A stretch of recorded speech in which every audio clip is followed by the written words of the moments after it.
Time it always welcome Zonaisu student মই বন্দিতা লৈ আহিছো star cements presents time it big breaking শিলচৰত সংঘৰ্ষ হয় ভয়ংকৰ ঘটনা কিয়নো চৰকাৰী বিষয়াৰ বাহনে সংঘৰ্ষ কৰিলে ভয়ংকৰ কাণ্ড জানিব পৰা মতে এখন যাত্ৰীবাহী অটোত প্ৰচণ্ড খুন্দা মাৰে যাৰ ফলত যথেষ্ট পৰিমাণে আঘাতপ্ৰাপ্ত হয় অটো চালকগৰাকীৰ লগতে যাত্ৰী কিন্তু কথম পিহে প্ৰাণ ৰক্ষা পৰিছে যাত্ৰীসহ অটো চালকগৰাকী আৰু এই সমগ্ৰ ঘটনাৰ পাছতে ঘটনাস্থলীত উত্তপ্ত পৰিস্থিতিৰ সৃষ্টি হোৱা দেখিবলৈ পোৱা গৈছে আৰু ইতিমধ্যে আটক কৰিছে চৰকাৰী বিষয়াৰ বাহনৰ চালকগৰাকীক লৈ মুহূৰ্তত সবিস্তাৰে এই খবৰ চৰকাৰী বিষয়াৰ বাহনে নিশা সংঘৰ্ষ কৰিলে ভয়ংকৰ কাণ্ড এবাৰ শিলচৰত সংঘৰ্ষ কৰিলে এক অতিকৈ ভয়ংকৰ ঘটনা সহকাৰী আয়ুক্তৰ চৰকাৰী বাহনৰ খুন্দা যাত্ৰীবাহী অটোত এখন যাত্ৰীবাহী অটোত প্ৰচণ্ড খুন্দা মাৰে বাহনখনে আৰু কোনোমতে প্ৰাণ ৰক্ষা অটো চালক আৰু যাত্ৰীগৰাকী কোনোমতে হে প্ৰাণ ৰক্ষা পৰে বুলি জানিব পৰা গৈছে আৰু ঘটনা মীমাংসাৰ বাবে মাতিনি অটো চালকক প্ৰহাৰৰো অভিযোগ কৰা বুলি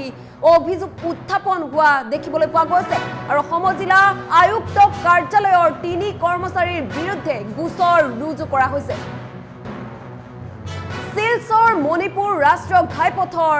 আৰকাতিপুৰত সংঘৰ্ষ হৈছে এই ভয়ংকৰ ঘটনা এইবাৰ চৰকাৰী বিষয়াৰ বাহনৰ খুন্দাতে এনে ধৰণৰ ঘটনা সংঘৰ্ষ হৈছে আৰু ঘটনাৰ উচিত তদন্তৰ দাবী উত্থাপন কৰিছে ভুক্তভোগী অটো চালকগৰাকীয়ে যেটো এখন যাত্ৰীবাহী অটো আছিল আৰু সেই যাত্ৰীবাহী অটোখনতে প্ৰচণ্ড জোৰেৰে খুন্দা মাৰে চৰকাৰী বিষয়াৰ বাহনে আৰু তাৰ পাছতে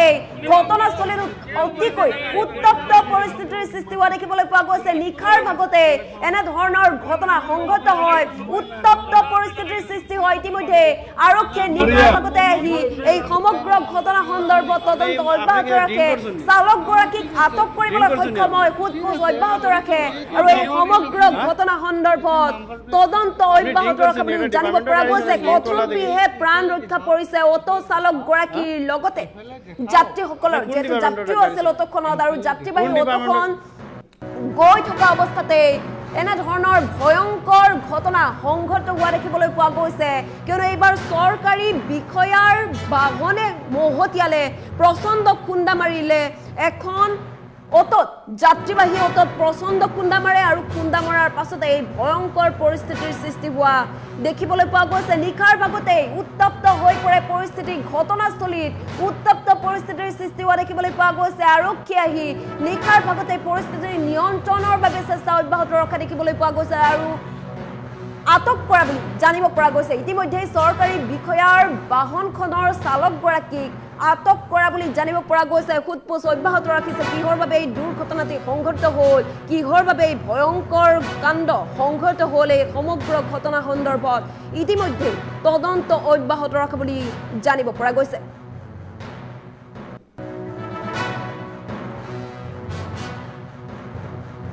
বাড়ি রংপুর পার্ট 1 আরকাটিপুর তেমুকাত আমি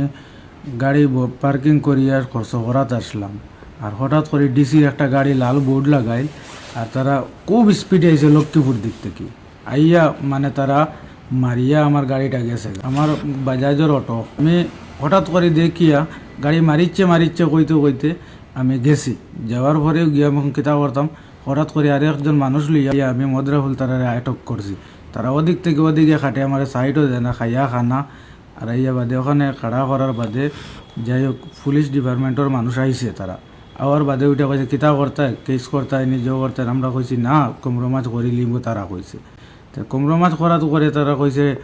যে ঠিক আছে একটা রিটার্ন দিবার লাগি যাতে তারা আবার পরবর্তী কেস না করি তারা একজন পুলিশ কর্মীর লগে মানুষ আমারে দিছই মানে ওগুলো শেষ করবার লাগি তারা কইছে আউটপোস্ট হইয়া মানে ওগুলো কিয়া মানে শেষ করে দিলে তো তারা একজনে মানছে না তারা কইছে না মানে যে উকিল লাইব্রেরিতে লেখিয়া দিয়ে শেষ করতো হইয়া আইয়া তারা মানে ডাইরেক্ট আই গেছে আইয়া ডিসি অফিসে গাড়ি ঢুকাইয়া এনে সুর হইয়া আমার এখানে বডি তো মারছে মাথায় তুতামুখে মারিয়া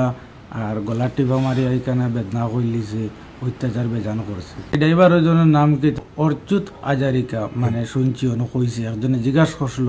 অর্চুত আজারিকা কইছে এখানে তো ডিসি অফিসের গাড়ি মানে এখানে পুলিশের একটা লাল বোর্ড লাগাই আর ডিসি অফিসের রাস্তা তারা কইছে অলরেডি এখানে ডিসি অফিসের গাড়ি তারা কইছে আমারে সুর কইয়া উল্টা মাইর দূর করে আর পুলিশ কর্মী একজন লগে আসলো তাই অন ডিউটি থাকা অবস্থা আমার উপরে অত্যাচার করটা বাদে আমি দৌড় মারি বাড়ি আইছি বাদে সারে আমারে লইয়া ও ডাইরেক্ট ইয়া তানাত ইজার দিকে বাদে আমার গাড়ি গুড়ি টানাইয়া আনিয়া ও তানাত তারা রাখছে যেটা আমি নিয়া বিচার চাইবার লাগে আমি তানাত একটা এফআইআর করছি মাল খাইয়া খানা তারা মাতিতেও পারে না কথা কইতো দাঁড়াইয়া কথাও কইতে পারেন না তারা যদি আইনের মানুষ হইয়া একটা ডিসির গাড়ি চালাইয়া যদি তারা যদি ইলা মাল খাইয়া গাড়ি চালায় তো অন্য মানুষে কীরকম ওগুলো আমরা ন্যায় বিচার ওগু চাই এখন একটা ডিসির গাড়ি চালাইয়া যদি তারা যদি ওরকম মানে করে অত্যাচার করে মানুষের উপরে তো একটা আম মানুষে কিতা করতো ডিসি অফিসে হারাইয়া মারছে তারা 3 জন আসলো আর আমরা 2 জন আসলাম পুলিশ কর্মীতে তাই না একজনে বাঁচাইতে পারেন না তারা 3 জন আমি একলা এডিসির গাড়ি তারাও কইছে